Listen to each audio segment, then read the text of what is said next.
Okay, it looks like we are on. Let me check here. We got just a couple minutes before we start the show. Let me see here. Going live soon. I've got to refresh that screen. All right, so for everybody that is listening, let's get rocking and rolling on this. And today, this is the only show I'm doing consistently live.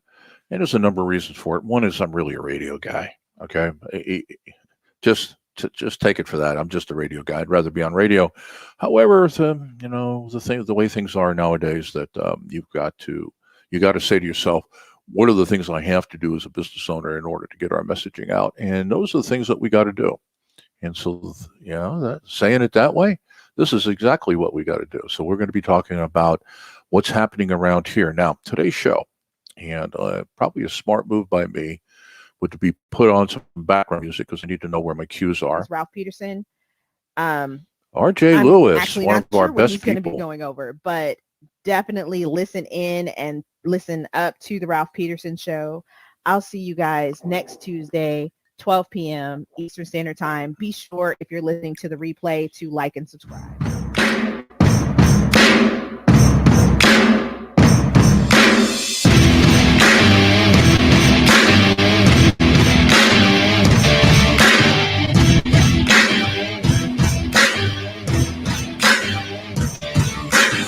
All right, so for everybody, that is R.J.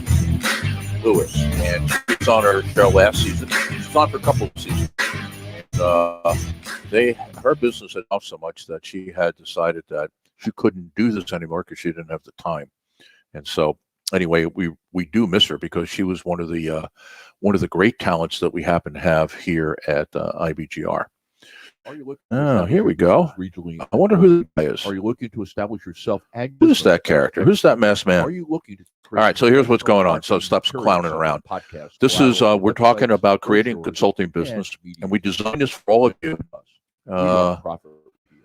Turn it off for a second. We designed that for all of you who are thinking about starting a consulting company, or you're in the early stages of creating a consulting firm.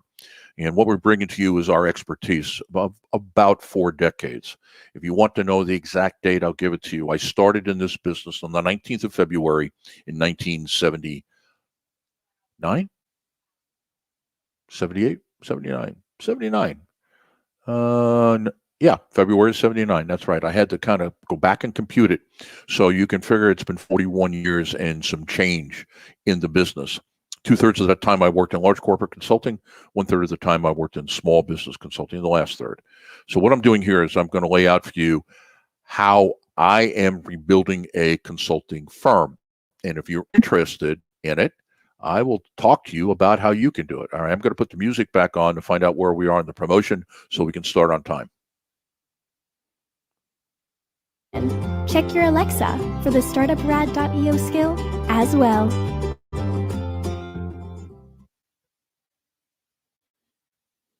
You're listening to IBGR, the International Business Growth Radio Network, better known as another one of those Radio, crazy people. Entrepreneurs for entrepreneurs. All of our hosts are all right, here we go. Business owners broadcasting 24/7 around the world to other entrepreneurs and business owners. We're also known as the #1 global business talk and news station on the internet. So our true. Call sign, So our name, true. and our URL are all the same thing, and they are our broadcast frequency, IBGR.network. Never miss a show if you're looking to start, grow, or exit a business. We are the IBGR network. All right, that's off. You all ready? Because here we go.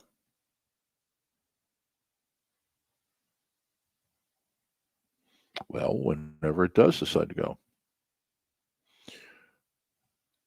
You are listening to IBGR, the International Business Growth Radio Network. My name is William Eastman. I am the host for today's show. And today is a fun day here. It's Tuesday here on the East Coast of the United States. In fact, we're broadcasting live.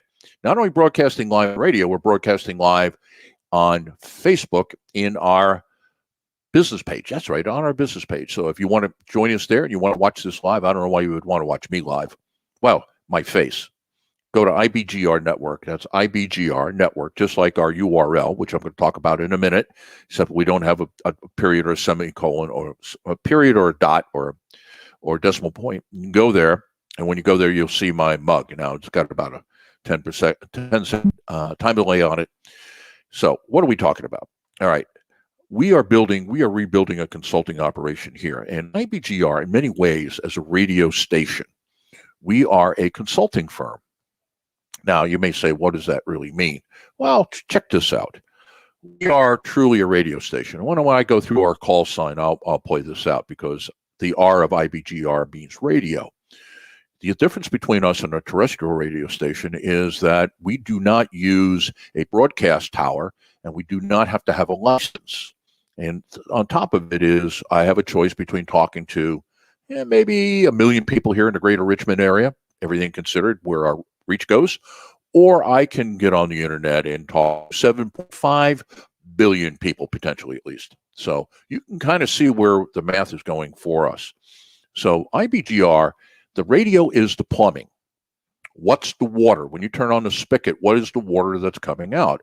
Well, it is predominantly consulting. There is some coaching, there is training, but it's predominantly consulting. And what are we providing you? We are talking 24 hours a day, 7 days a week about how to start, grow, or exit a business. That is our fundamental focus here. And so if you are a company that's under 10 million in revenue, certainly a company that's under 5 million in revenue and under 100 employees, there is nothing we talk about that is not relevant to your business either at the moment or in the future. Now, let's go to the website. Let's get to the show notes. Let's get this show rocking and rolling. IBGR.org. IBGR International is 177 countries. BG, business growth, 24 hours a day, 7 days a week. And talking to entrepreneurs, business owners, people in the gig economy, independent contractors, etc., and R for radio. When you get there, it's our URL, it's our name, and it is also our broadcast frequency. When you get there, you'll see notes. Click notes, and if you're listening live, you're watching this live, and you got to the notes live, what will happen is that you will see a list, a queue of show notes. Now, if you listen to it as a recording, then you may have to do the next step. So right now, if you see CIB.04, now that really it stands for CIB is creating an improvement business, but I decided that nobody would know what that means. They would have gone, are you guys doing home improvement? Because the reality is we're more than a consulting business.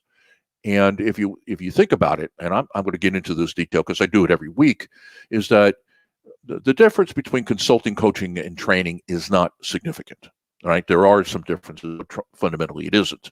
And so really what you're doing, if you're in that niche, you are an improvement company. You're looking to help other companies improve, and that is really what your mission is. But we're calling this creating a consulting business so we don't have anybody that's confused. And then you see below that, selecting your consulting model is where we're going to be going today. Now, if you get here and you don't see it on the first page, that means that you're going to have to do a search. Now, you can thumb through 2,200 pages of show notes if you like. I'd recommend not, at least right now. Go to New Choice for Business Search. On the right-hand side, you put in CIB.04, creating a consulting business, and up this will pop. All right? You got there? So I don't care how you're listening live, you're listening to recording, you're listening to a podcast. I don't care if you're listening on the IBGR platform, you're listening on Facebook, you're listening on LinkedIn, or you're listening through our partner, which is Startup Radio, which is, you already heard that advertisement for them. Doesn't matter. You're here. Now, as I said when I started, the goal here is for all of you that want to start a consulting business. How do you do that? All right. Well, I've done 5 of them over the last 4 decades. And I'll be a little bit boastful right now because what I want to do is make the case that we might actually know what we're talking about. Is that last one that we did, we took from 0 to $10 million in 3 years, all right, with a gross margin of around 43%. The first year it was 47. By the last year it was 43. Now, in a service-based company where you're providing labor, really what you're doing in a consulting firm, you're providing labor, the gross margins are typically in the high 20s. Ours were in the low 40s. So we have a couple secrets we'd like to share with you, okay? So today we're going to start getting in the nitty-gritty of the business, because what we did in the past, what we did in the previous show, is we talked about the 6 disciplines. So last week it was the 6 disciplines of consulting, based upon, if you looked at the big houses, the big consulting houses, the KPMGs, or I think the Bearing Point now, the McKinsey's, the Deloitte & Touche, or Deloitte, now it's just Deloitte. Arthur Andersen, I think Andersen has been absorbed. Little's been absorbed. Ernst & Young is still around. Price Cooper Waterhouse, I believe, or Price Waterhouse Coopers is still there. And so there are 6 practice areas. We talked about them. I'm not going to go through them extensively. You need to go back and look at last week's notes, and that would be CIB.04. All right, so you can look at those. Now, today is once you've decided on your discipline. In other words, are you going to do strategy or OD? Are you going to do HR? Are you going to do IT? Are you going to do operations? Are you going to do HR? Are you going to do finance? Or some combination of those. Now I have to decide, what business model am I going to use? And the consulting industry has gone through a couple of upheavals over the last few years. And so that's where I want to go here. So look at it as a continuum. We're going to talk about the ends or the extremes. The reality is today it's going to be someplace in between. So on end is the old traditional model that I used to be part of and was part of for a good many years. As I talked about, going from 0 to $10 million in 3 years. And that is what we called the subject matter expert model. In other words, in practical business terms, you sell, what do? You sell time, you sell calendar, and you manage brains. That's kind of it. That's how that business operates. You have a subject matter expert, somebody who knows something inside and out, and then what you do is you attempt to sell them as often as you can. Now, some of them use an hourly model. Some of them use a half-a-day model. We used a day model for that, so it didn't matter whether you wanted me for an hour or a day. It was going to cost you X, because the opportunity to sell, if you bought me, the opportunity to sell that again is going to be gone. If I'm working for you, and let's say I'm on my General Motors contract and I'm in Coopersville, Michigan, which is just outside of Grand Rapids, and I got there in the morning, I mean, I could probably work in Grand Rapids in the afternoon, but certainly if I had another assignment at Saginaw, there's no way I could get from Coopersville to Saginaw in the afternoon. So we charge an hour. But the idea behind this is selling brain, you're managing calendars. That's all you're doing. Works well in large corporations, but what happens when we're talking, as we are right now, to the small business owner? The small business owner is not going to pay the daily fee that you have to charge, because in our industry, we gave our talent 40% of the fee day, right? I couldn't get talent for less than $1,500 a day to them. And that was if we did a volume sale. So you very quickly, what you can see is that you're selling days at $2,500, $2,750. Sometimes you're getting $3,000. That's what you got to sell the day at in order to afford the talent, because the problems that you encountered needed somebody who had that expertise, and you weren't going to get that expertise cheaper. If you got somebody that was charging $500 for their debt, they were suspect. In other words, you're going, well, they any good? I mean, why are they underpricing themselves? And if you were to sell a client, if I'd go to IBM and say, I got some great talent, only costs $500 a day, they would have thrown me out. Going, where'd you get this guy? What is this, rental wino? Did you go down to the Bowery and get a guy with a bottle of Mad Dog, and you put a suit on him or whatever? So that's the nature of the business. Now, in small business, $2,500 a day isn't going to happen. Not in your dreams is that going to occur. So there's been a movement away from that. Now, we were one of the first ones to start this. In fact, when we were doing it, we didn't realize what we were doing. As I moved in about 18 years ago into the small business consulting arena, I knew that the price point was an issue. And even if I'm selling my talent, I have to sell it for something that it's worth. So how do you do that? So the idea was to go to an asset-based consulting model, and that is nothing more than productizing the expertise. So instead of having a subject matter expert who shows up and they kind of pontificate, the old joke of they show up from out of town in an expensive suit, they got, a Rolex watch, a briefcase, and business cards. And then what they do is when they come in, they don't use their own watch for time. They use your watch to tell the time, and then they sell you a bit, and then they stroke you. They ask you to stroke you a big check. So That's kind of the perception of consulting. Well, here, what we did is we took what we knew and we put it onto products, do-it-yourself stuff. Sometimes they require services, sometimes they don't. But if you're going to run a consulting firm that's going to work with smaller businesses, you have to go to an asset-based model. And I'm going to get into it. I'm going to drill down on it. But I want you to hear what I'm saying there. Now, I did this in the introduction, so I'm going to share with you some secret sauce. The objective is answer the question, because next week we're going to pull all this together, and that is, how do I blend the subject matter expert model, brains and time, with the asset model, products? How do I do that to create a low price, high margin business? It is more difficult, less difficult, I should say, than it sounds. It's not easy to do, but on the other hand, it's not that terribly difficult. So now, what do you need to know? Well, let's do a quick review and kind of drill down on the conversation that we were just having. Okay, new versus old consulting models. And so, first of all, if I look at starting a consulting business, I'm going to say to myself, there are two fundamental ways that I can do this. One is a consultant, and a virtual consultant is kind of an insider.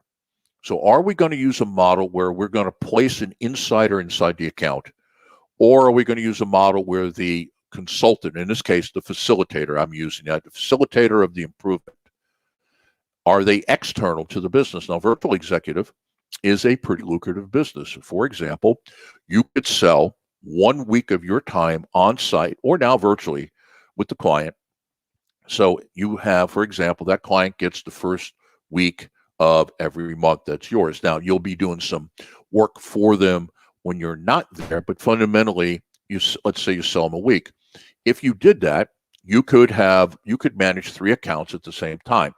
You couldn't sell the whole month out because there's going to be work that needs to be done. But if you look at a 4-week month, you could sell 3 weeks to 3 clients and charge them. Okay, and in a minute, I'll get to what you could charge them.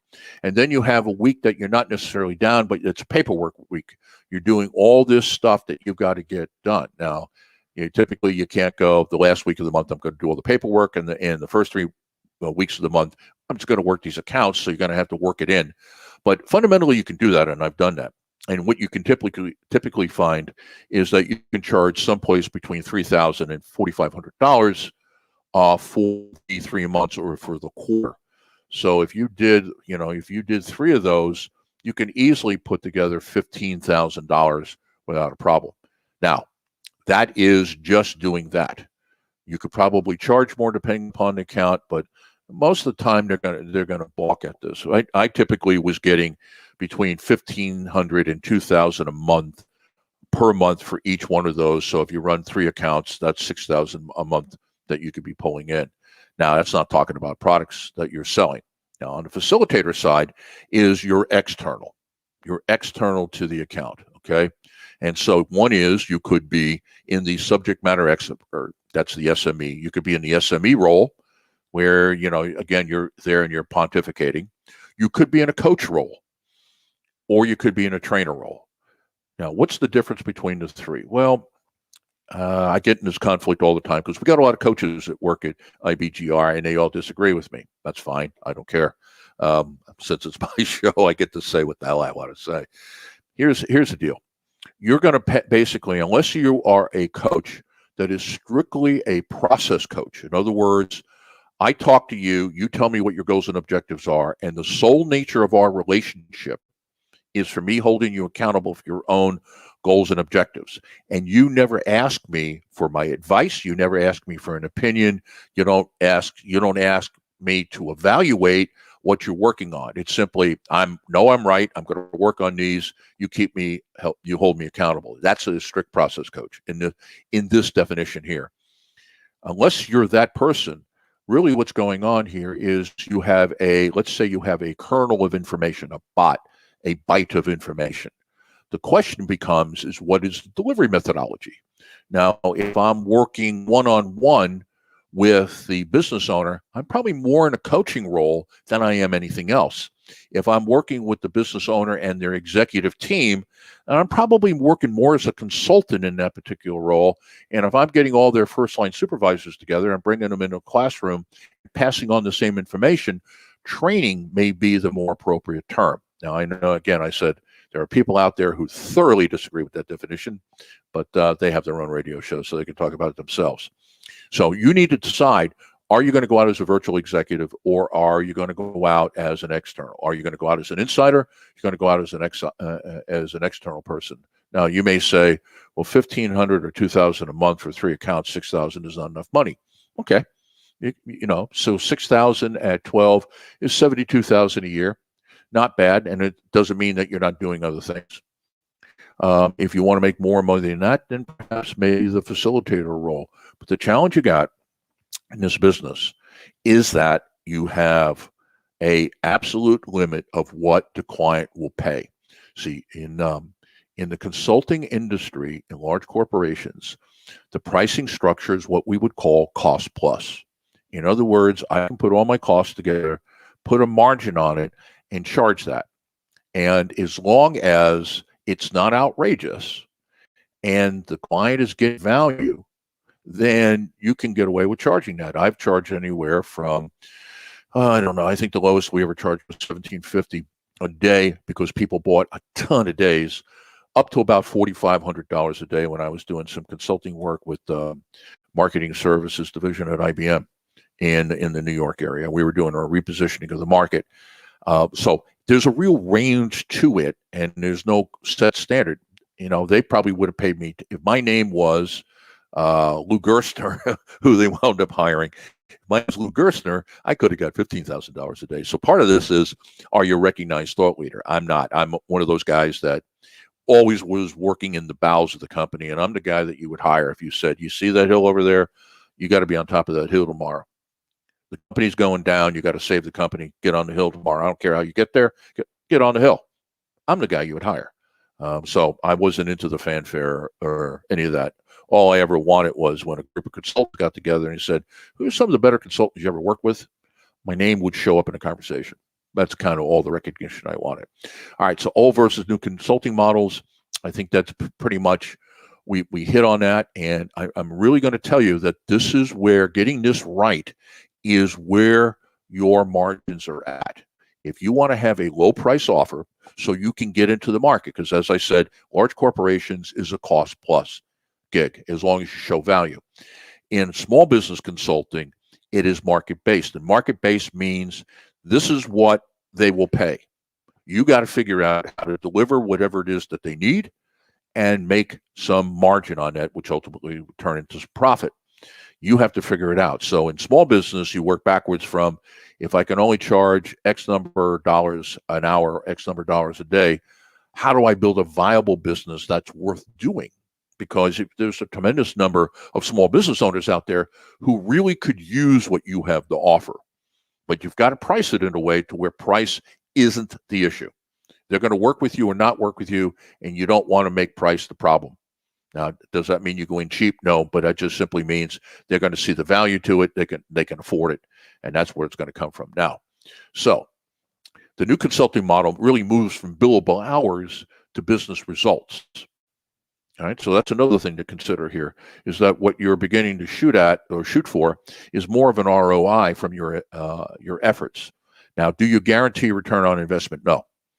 The only way you can guarantee a return on investment is if they make you a corporate executive. I mean, I have done ROI projects, but I've only done those, and it haven't been very many, because when people come to me and they go, well, I want a guarantee on your work. And I go, okay, I'll do that for you. But here's the deal. You can't make a decision without my approval. And they're like, what? I said, well, let me paint a theoretical or hypothetical to you. And that is, you're going to make a bonehead decision that is going to hurt the company and is going to destroy the project. And you're going to hold me accountable for the bonehead decision? Now, I know I say it nicer than that, but fundamentally, that's the deal.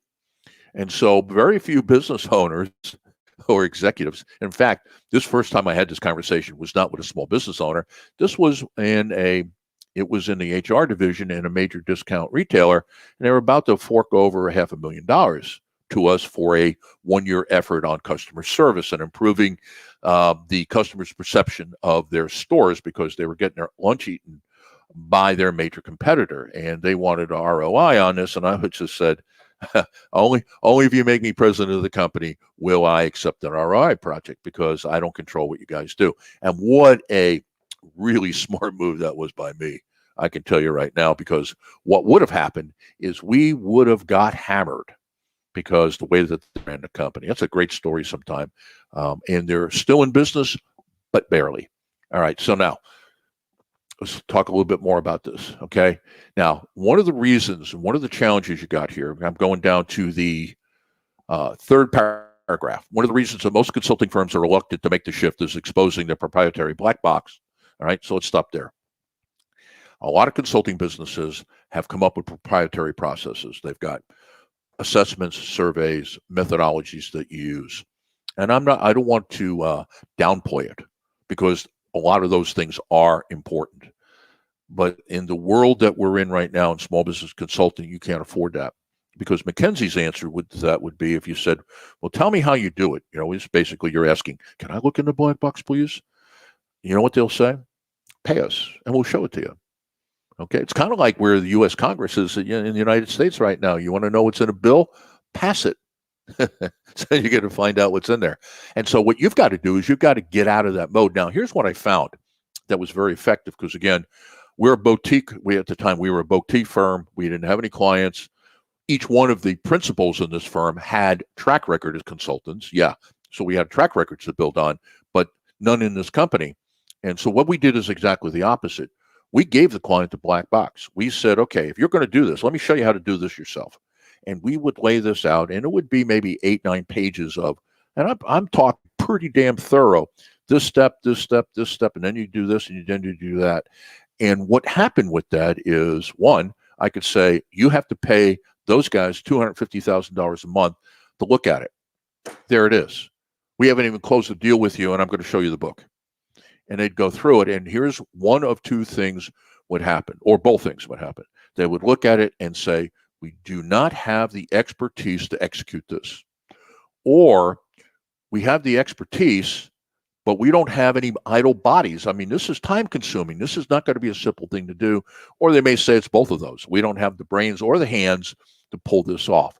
And so one of the things you got to do is you got to get out of this business of, especially if you're a large corporate consultant and you're escaping to do small business, you got to get out of the black box syndrome. You got to get out of the voodoo. And what you got to do, or special sauce, is you got to say, I'm going to be totally transparent with my clients. Absolutely, completely, and totally transparent. I'm going to show them how to do it. If they can, I'll be polite about it, if they can borrow the process and do it themselves, good for them. Here's what I know. 1%, maybe. In all the years, I've never seen anybody borrow our stuff and do it better than we did it, to where they were satisfied with the end result. Okay. Now, competing consulting firms, perhaps, but even there, I think that then you get into the nature of who are your consultants, what is your focus on quality, your commitment to the work contract, things of that nature also will make a difference. All right. So now, this is how you can differentiate yourself, because now what you have is you can use your intellectual property. And here is the good part of this. And I'm not sure I can get this done before we go to break here. See, what asset do you have to sell? Let's talk about you now not being a consultant, but let's talk about you running a consulting business.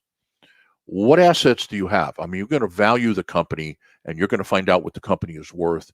And let's say you want to build something to sell, or whatever. You build something that you want to merge with another company. If it's all in your head, you have nothing to sell. And so by transferring it from your head into, let's say, paper, just for the sake of the conversation, onto paper, what you're now creating is intellectual property that is an asset. And that's why we call it an asset. This is an asset that can be valued. And in fact, if you're really smart about how you build this, and I'll tell you in a minute here how we built it. No, I'll save that story for when we come back. That asset is something you can reuse. In other words, you build it one time, and if you build it correctly, then you can assemble it. In other words, what a customer will get from you, and that's where we're going to go after the break, as well as where we're going to focus next week, is how you bundle this and then price the bundle plus whatever services you're going to put on it. This is how you come back and get a pretty decent margin at a very low price. Because what's happened is once you've built the intellectual property, there is no cost. There is no cost to that anymore. You've paid the first couple of accounts, you've paid for it. So now every time you reuse it, where are you on this? I mean, every time you reuse it, it's all variable costs. What does it cost you to use that material again? The billing, sending them an invoice may be the only charge that you have. And I'm going to go there because this was our secret when we created our Blanchard Solutions Group, and we took it to $10 million. That's how we were able to do it. All right. So I'm getting short on time here. So let me close this out. We're going to be taking a break, and this is divided into 2 podcasts. So you listen to CIB.04, and that is creating a consulting business. And this is the 4th show in the series. And this week, what we're talking about is how to select the right consulting model. And I post this or position this as there are 2 extremes, and your solution is going to be someplace between totally selling experts and totally selling product. What's the combination in the middle? We're going to lay the groundwork for next week when we talk about how to put together ladder or layers to that offer. And I can guarantee you can come in at a low price that the market will be willing to pay, and at the same time have a decent margin. All right, so that's William Eastman. Go nowhere, touch nothing. We'll be right back. All right, so everybody on Facebook, I have not been paying attention to Facebook, so let me see if there are any comments in there. Okay, I don't see any comments. Of course, this probably needs to refresh. And so, what you got is the first piece of this. And let me see where we are on the commercials. All right, we'll be on the first commercial. All right, take that off. And so here's the premise behind this. You've got to go to an asset-based consulting model. Now, here's the analogy I'm going to open with. Take your materials and what you want to do. Let's say that you've done nothing. You're going to try to transfer what's in your head to paper, even though it's going to be electronic. Let's just make it paper for right now, or make it parts. It's screws and it's nuts and bolts and things of that nature, because that's the analogy I'm going to be using. You want to break it down to the smallest piece possible, and you want to store it in little pieces. So when you're dealing with a customer and they have a specific need, it's not like you have the bundle laying around. Now, you're going to tell people you have the bundle laying around, but you really don't. What are you going to do? I'm going to go into my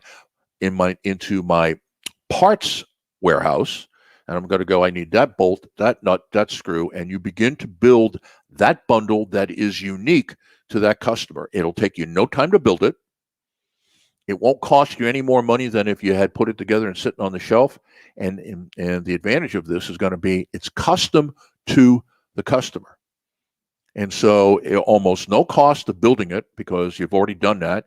And now what you can do is you can charge them a fee for the product. And it's actually easier to charge a fee for the product because people are used to, if I buy X, I got to pay X. It's when they're buying time that they get kind of antsy about the time. So you price your products, not super high, but higher than perhaps normal, because what's embedded in the price of the product?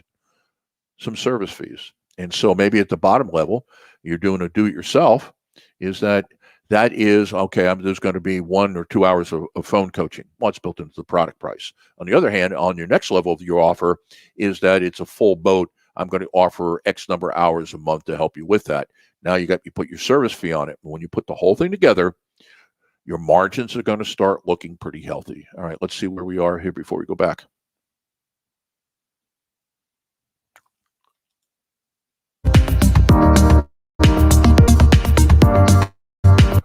Oh, well, it appears I should have been back. Okay, so let's do it. And we're back. You're listening to IBGR, the International Business Growth Radio Network. My name is William Eastman. I am the host for today's show. Now, the series is about creating a consulting business. And who am I talking to? I'm talking to everybody out there, every one of you. I'm pointing at you right now in the camera. Every one of you who is thinking about starting a consulting firm. And even if you've started one, I think I have some insights that you might want to borrow. I would say steal, but that would sound unethical. So you have my permission to borrow my brain here.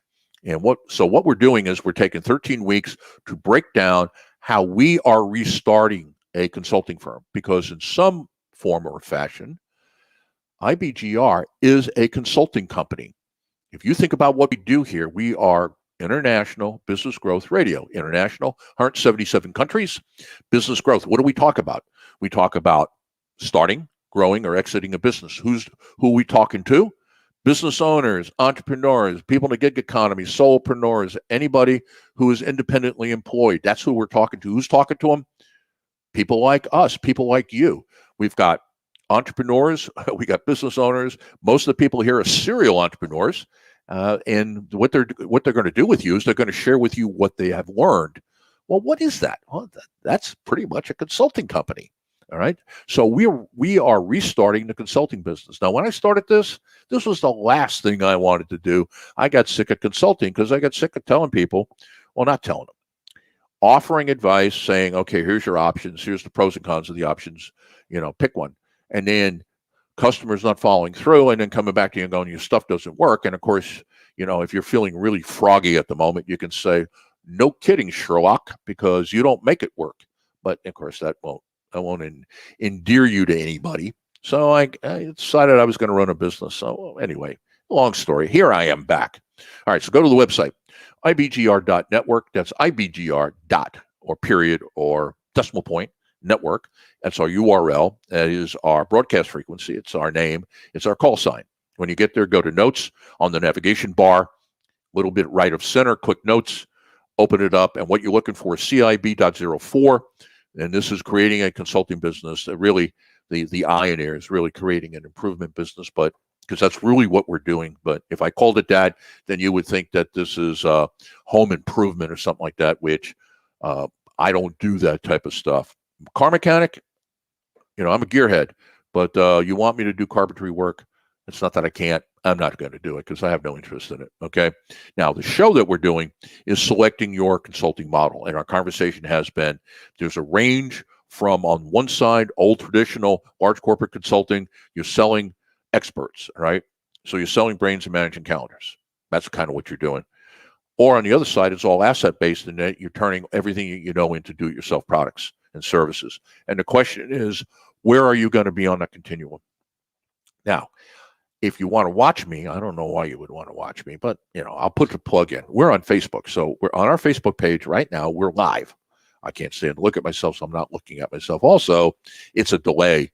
So if I watch my mouth, I'm going, well, I said that 5 minutes ago. No, it's really 20 seconds.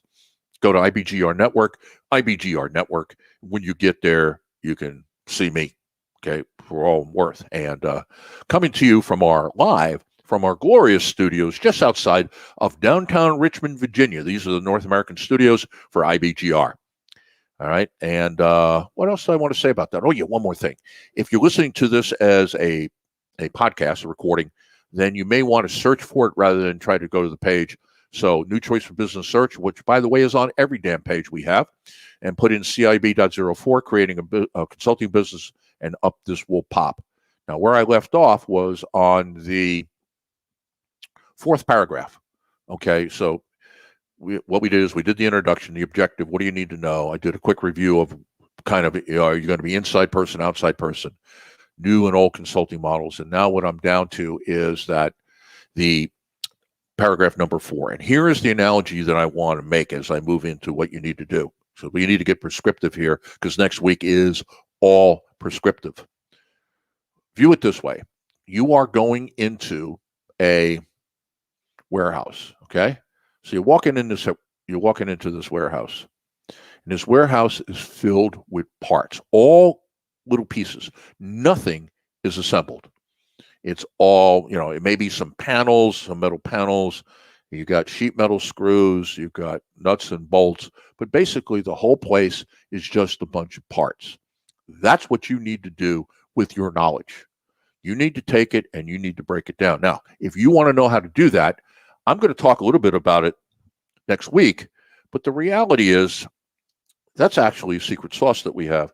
And so I'm going to offer that if you want to learn how to do that, you're going to have to do more than listen to the radio station. So I don't care if you're at IBGR Network or business page on Facebook, or you go to our business page on LinkedIn, which is the same handle. Both of those have private groups. On the Facebook page, that one is what? Build Your Business Today. And yeah, I think that's it. And then on LinkedIn, I believe it's the growth community. Doesn't matter. There's only one group in each area you can join them.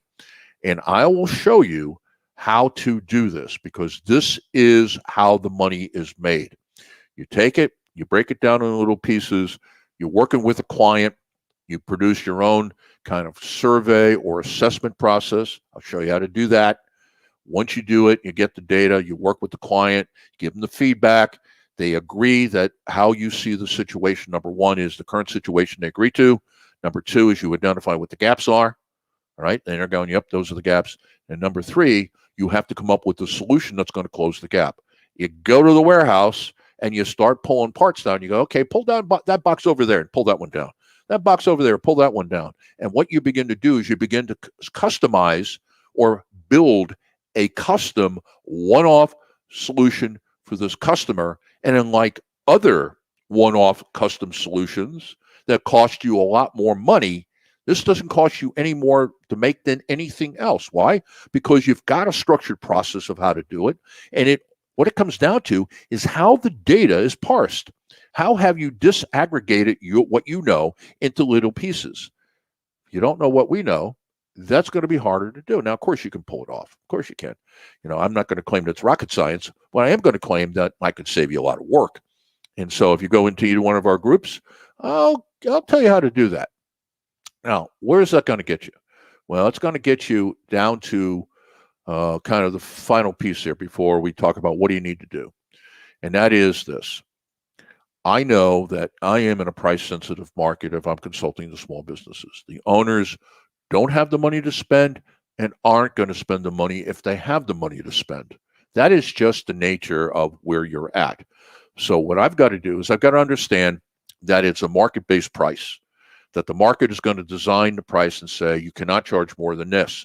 So the challenge I have, and it's a fun challenge, is, okay, how do I make money at that price point? And I'm telling you how to do it right here. All right, so I think that kind of gets that until we get into the nuts and bolts of it. Let's see, what else can I say to you? Oh, let's go to what you need to do. All right, so here's kind of, I am setting up next week's show. That's what we're going to be doing right now. What's going to happen next week, okay? So number one is look at those 6 consulting practices and the associated domains. Now, if you go back and you look at those, we had strategy and OD. Strategy being, how do we put together a yearly strategy? It also bleeds over a little bit into marketing, into how do we want to position the company and our brand and our products. Okay, after that, we're into marketing and sales.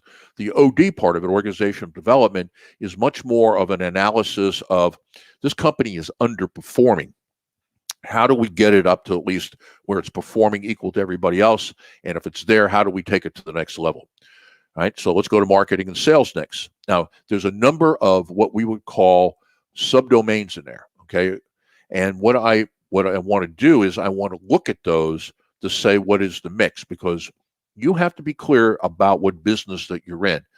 There is not a single big consulting house out there that does everything. I mean, if you look at finance, you look to they're gone now, but Arthur Andersen before they got put out of business by Enron, or you go to Deloitte. Those are the big ones there. If you're looking for market positioning and some OD, McKinsey is probably a better choice. If you're looking for process improvement, Price Cooper's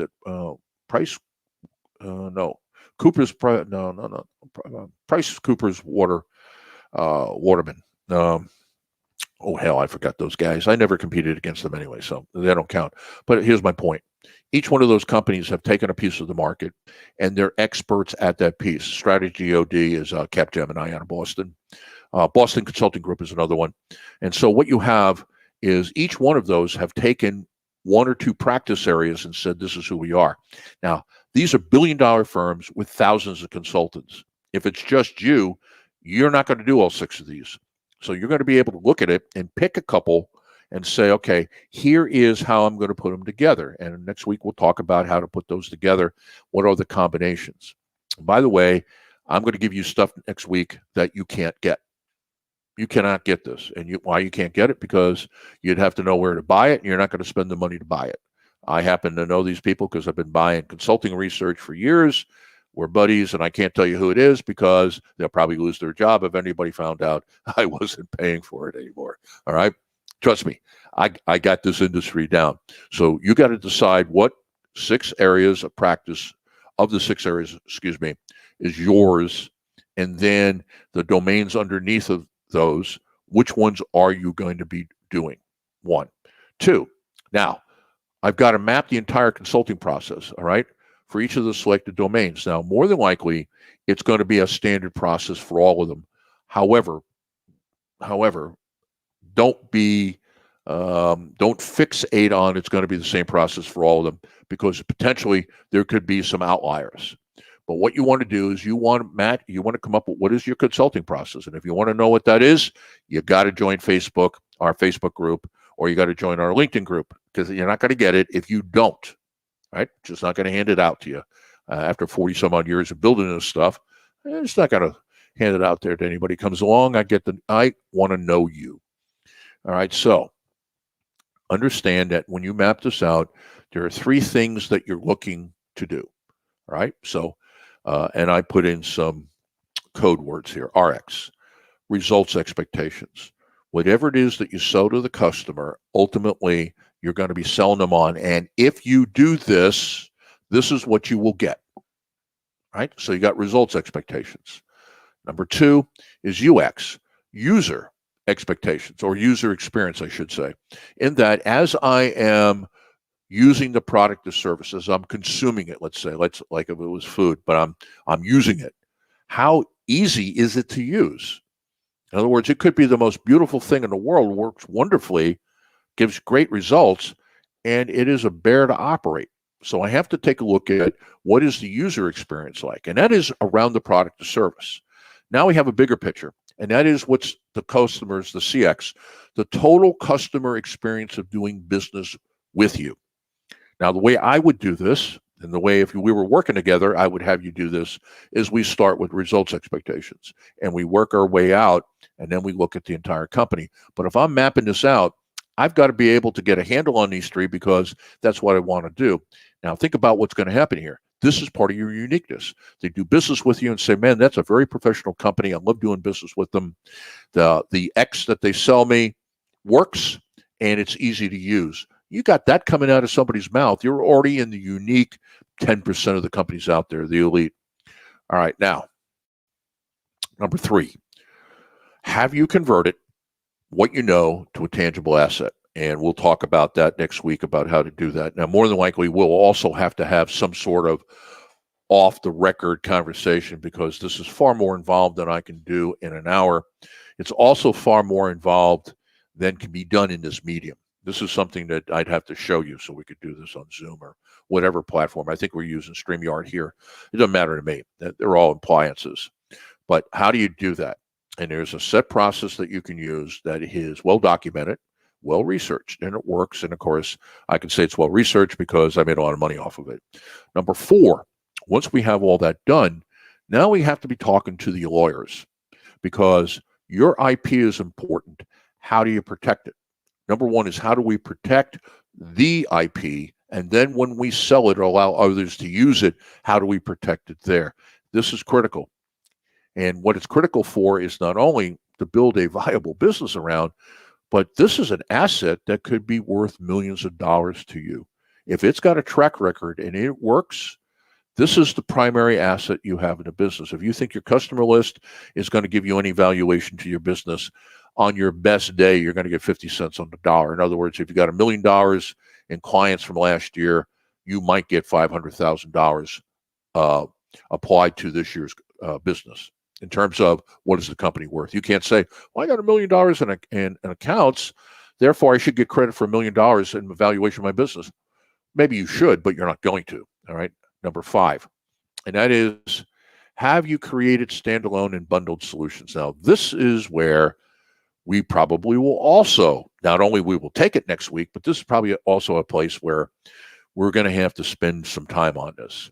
Now, here's what I believe. This is what I've done. It's going to be, I'll give you enough that you can make your own decisions.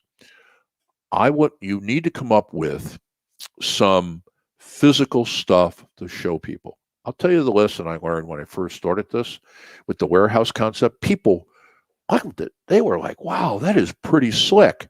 And then he said, show me something. And at that point, what can I show them? Well, number one, there isn't a warehouse with parts in it, so to speak. There is. It's called a hard drive. I couldn't show them the hard drive. Well, what does the products look like? Well, I really can't show that. And so even though you have this ability to build anything for anybody in a short period of time and have a good margin on it, doesn't help. Most people don't get it. I'll tell you right now, I'll give you a good example of how number 5 will impact you, because it impacts us all the time. I have conversations with people, and I'm working predominantly in a sales role right now for the firm, for the network. And it seems to be that people, when you put internet and radio together, can't comprehend what that means. In other words, it's simple for me. Of course, I've worked in radio a little bit, but what's difficult about, I'm not going to use a broadcast tower. I'm going to use the cable coming into my studio as my broadcast tower. To me, that's not too difficult. I mean, pretty simple. But yet there's a lot of people who go, well, how does that work? And I'm like, how does that work? Don't you have internet? It's even worse. I mean, if you come to our website, well, obviously, if you come to our website because you're reading our stuff, what you'll notice is that we have a button on every page. And yet I've had people come in and go, well, how do I listen to you? Now, there is a start button on every damn page. Now, I'm not saying that people are stupid. But here's what I'm saying, is that a vast majority of people are so literal that if you don't show them a tangible, they're not going to grasp what you're saying. You can bemoan it all day. You can say, hey, that's pretty stupid. You can say all those words. I'd be in total agreement. Doesn't solve a damn thing. The deal is, what I have to do is build me a standalone, build me a couple bundles, so I can go, okay, here is the basic product mix. So you have 2 or 3 products that you put together and say, this is the basic. This may not be what you get, but this is our basic piece here. And that if we take, let's say it's a notebook. This may be a good way of doing it. You got 3 notebooks, right? Or you bring 4 notebooks to the meeting.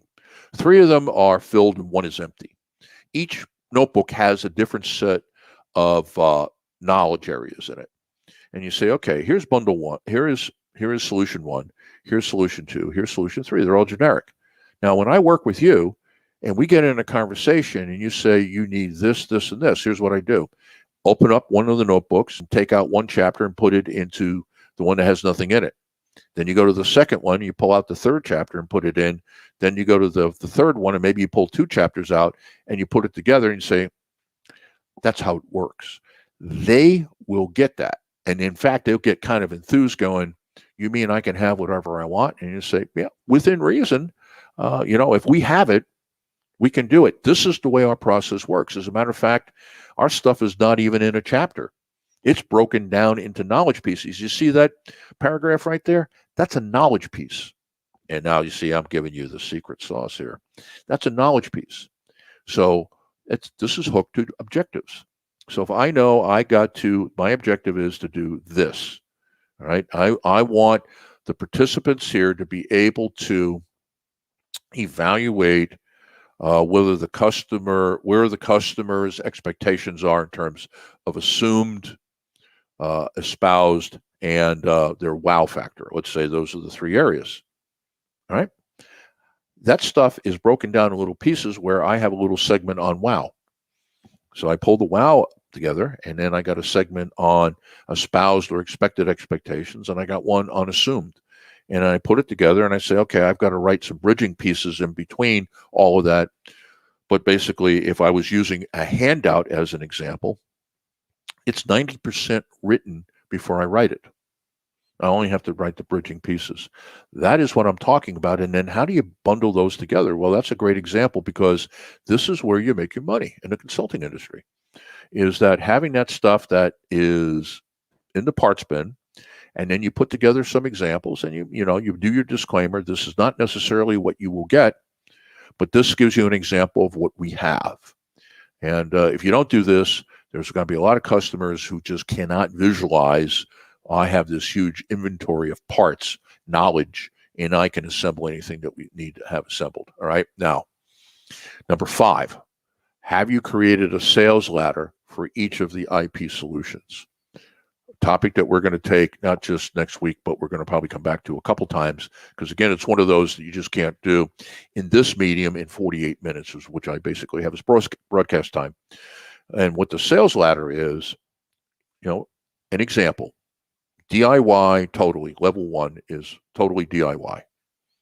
Right? You may get a half hour, an hour phone call to ensure that you know how to use the materials, but fundamentally you're buying the materials and you're going to use them as they are, and you charge a product price.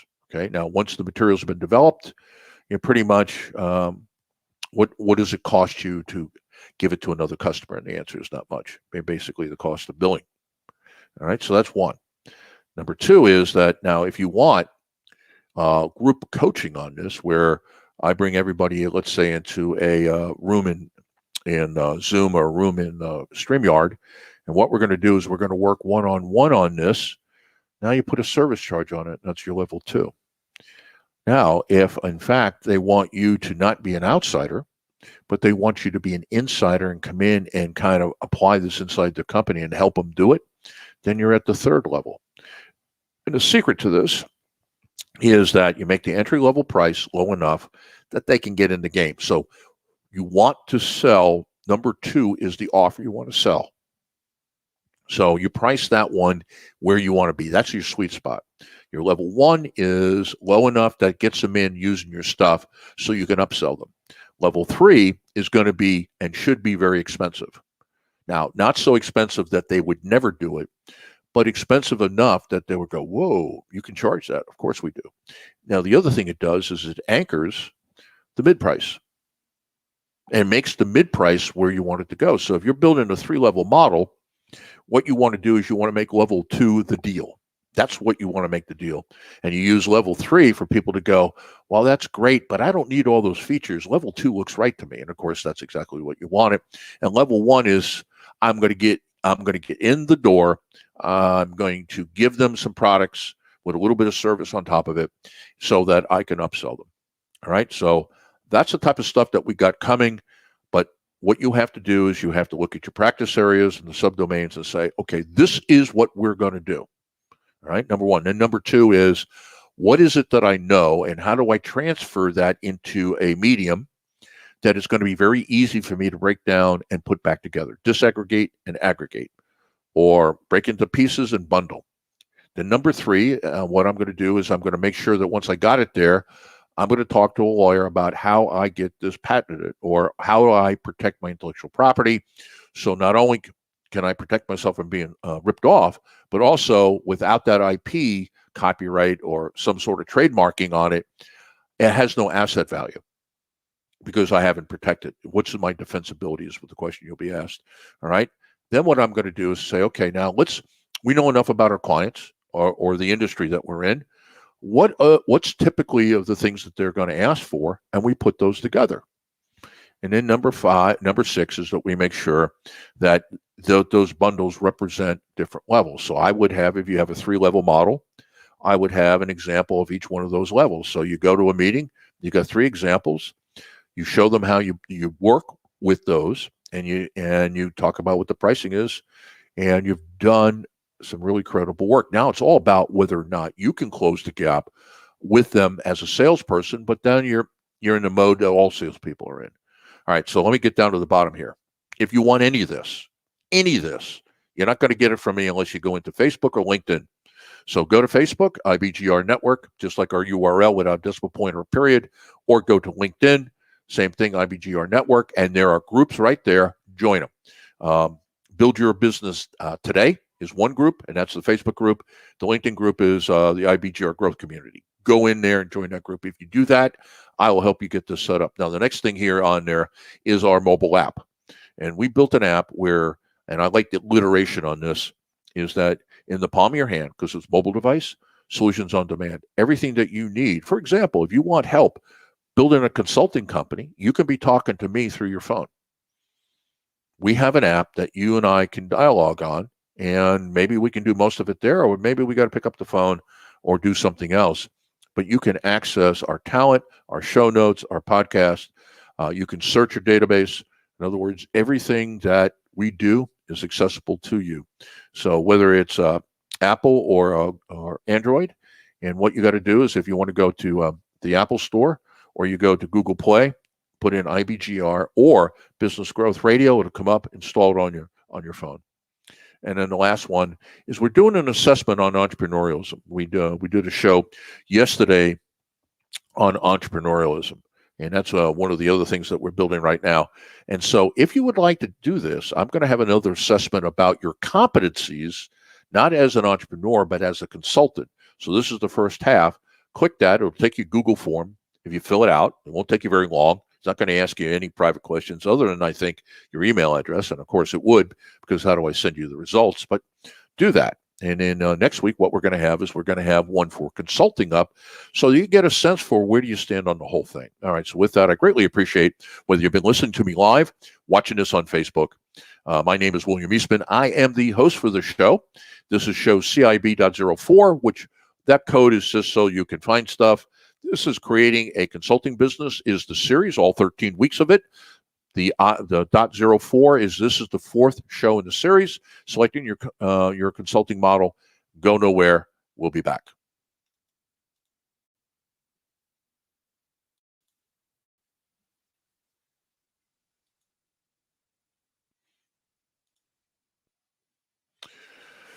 Okay, what the hell's going on here? You never can tell what the hell's going on here. All right, so we just finished that, and hopefully you found that informative. I'm talking about something that I've been doing for 4 decades, so I'm kind of passionate about it. Also, besides being passionate about it, is it does work. And if you're interested in starting a consulting firm, where we're going to be at the end of this season is where we're going to be soliciting for, I don't know, we can probably take on 10 or 15 customers right now, and we will show you how to build a consulting firm.